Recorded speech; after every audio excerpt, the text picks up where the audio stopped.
এক রাতেই তৈরি হয়েছিল ঐশ্বরিয়ার শাড়ি। দেবদাস সিনেমার সেটে কি ঘটেছিল সেদিন?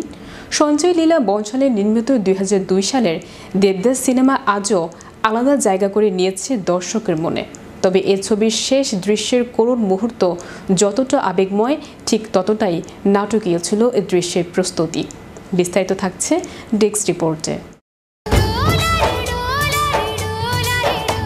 শরৎচন্দ্র চট্টোপাধ্যায়ের কালজয়ী উপন্যাস দেবদাস বারবার উঠে এসেছে রূপালী পর্দায়। তবে সঞ্জয় লীলা বনশালী নির্মিত 2002 সালের দেবদাস সিনেমা আজও আলাদা জায়গা করে নিয়েছে দর্শকের মনে।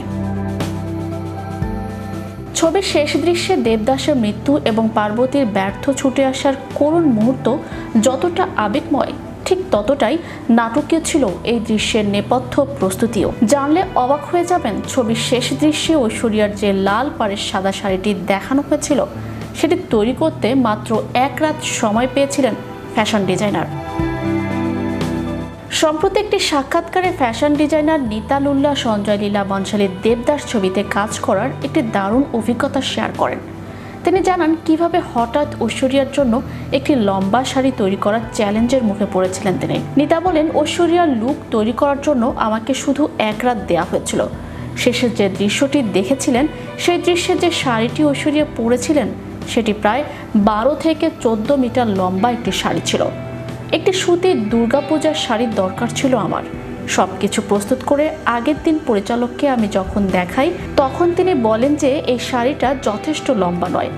নিতা আরও বলেন, সেই মুহূর্তে পরিচালকের মনে হয়েছিল যে ঐশ্বরিয়ার শাড়িতে যেহেতু আগুন লেগে যাবে, তাই শাড়িটা আরও বড় করা উচিত। ছোট শাড়ি হলে দুর্ঘটনা ঘটে যাওয়ার সম্ভাবনা থেকে যায়।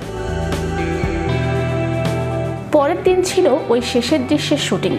উপায় না পেয়ে রাত 11টায় একজন কাপড় বিক্রেতাকে ফোন করে দোকান খুলতে বলি। 2 থেকে 3টি শাড়ি একসঙ্গে জুড়ে একটি লম্বা শাড়ি তৈরি করি। সবশেষে নিতা বলেন, পরের দিন 8টা 30 নাগাদ ওই শাড়িটা লাগতো পরিচালকের। সারা রাত জেগে আমাদের 2টি 13 মিটার লম্বা শাড়ি তৈরি করতে হয়েছিল। এটা এমন একটা অভিজ্ঞতা ছিল যা চিরকাল আমার মনে থেকে যাবে।